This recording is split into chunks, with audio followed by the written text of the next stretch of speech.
la première fois je me suis intéressé à l'histoire de l'Afrique, je ne cherchais nullement à aboutir à une civilisation grandiose. Il y a souvent un procès d'intention qui passe à côté des sentiments réels. Vous ne trouverez jamais, on fausse même la psychologie humaine, vous ne trouverez jamais un peuple qui admire l'histoire d'un autre peuple. Prenez la Serbie, prenez n'importe quel peuple de l'Europe centrale. Ce que le peuple de l'Europe centrale voudrait, c'est de refaire le chemin humble que ses ancêtres ont suivi, de retrouver le lien conducteur, le fil ténu, qui le lie à ses ancêtres les plus lointains, quel que soit le caractère humble de l'expérience que ces peuples ont vécu, que ces ancêtres ont vécu. De pouvoir retrouver la somme de ses réussites, de ses succès et de ses échecs, parce qu'il est fait de tout cela. De la même façon, ce qui m'intéressait, c'était de remonter l'Afrique.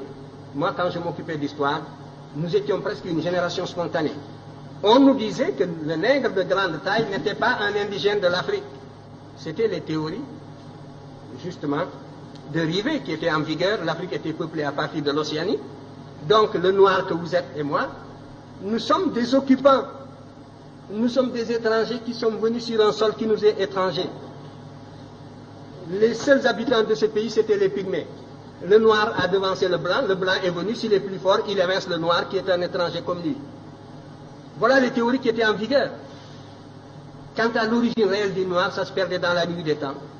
Et notre histoire était enseignée avec des dates qui apparaissaient comme des contes d'épiciers. Alors, devant une telle situation, la seule chose qui m'intéressait, c'était, j'étais habité par la certitude, a priori, que nous sommes là, sur ce continent, en même temps que les autres, que nous avons toujours vécu ici, que nous sommes des Noirs, des hommes capables, aussi capables que les autres. C'était la seule chose que l'on pouvait supposer a priori. Et ce qui m'intéressait, c'était donc de retrouver ce chemin humble qui me conduirait à nos ancêtres les plus lointains. Et quand je suis tombé sur l'Égypte, mes camarades le savent de ma génération, j'étais gêné. Ça ne m'intéressait absolument pas de tomber sur l'Égypte, pour ce que je cherchais. Si le fil conducteur, c'est la continuité, c'est la restauration de la conscience historique qui m'intéressait. C'est cette conscience historique qui est le ciment, qui réunit les individus d'un peuple, qui fait qu'un peuple n'est pas une population, un agrégat d'individus sans lien. C'est ce sentiment historique seulement que je voulais restituer, restaurer. Et je ne pouvais pas non plus, en aboutissant à l'Égypte, falsifier l'histoire par complaisance, pour être dans le vraisemblable du moment. C'était tout.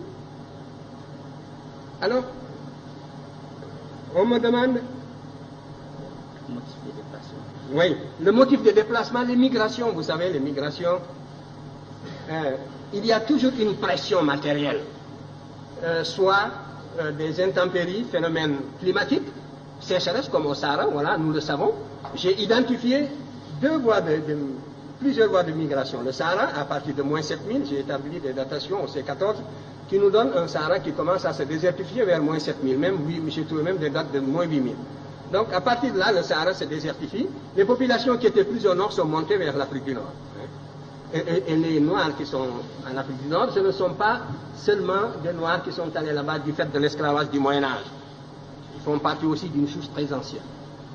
Et les populations qui étaient plus au sud sont descendues. C'est les Proto-Wangara qui sont descendus vers le sud, d'autres sont allés vers l'est.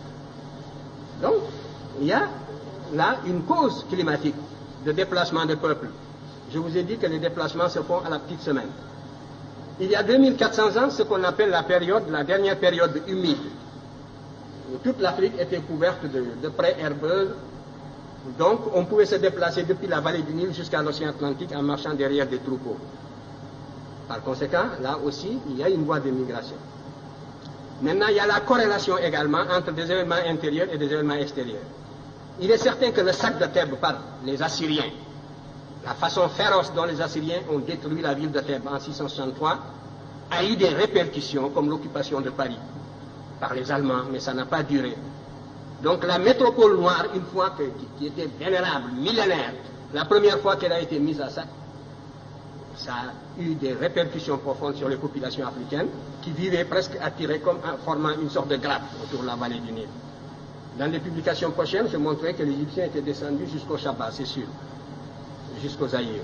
Nous avons des preuves archéologiques de tout cela. Nous avons des preuves archéologiques qui sont venues ici, des preuves relevant de la linguistique, d'autres faits qui sont venus justement jusqu'à la boucle du Niger. Ça concerne la première question sur laquelle je dirai un mot.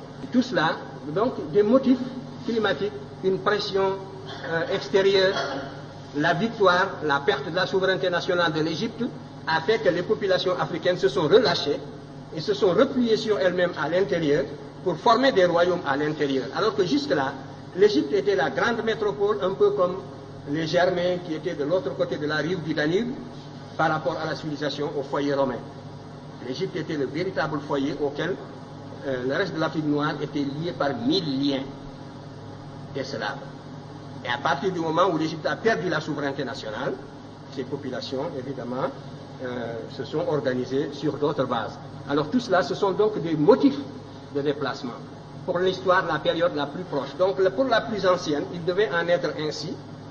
Les variations climatiques, on peut les cerner par la paléoclimatologie.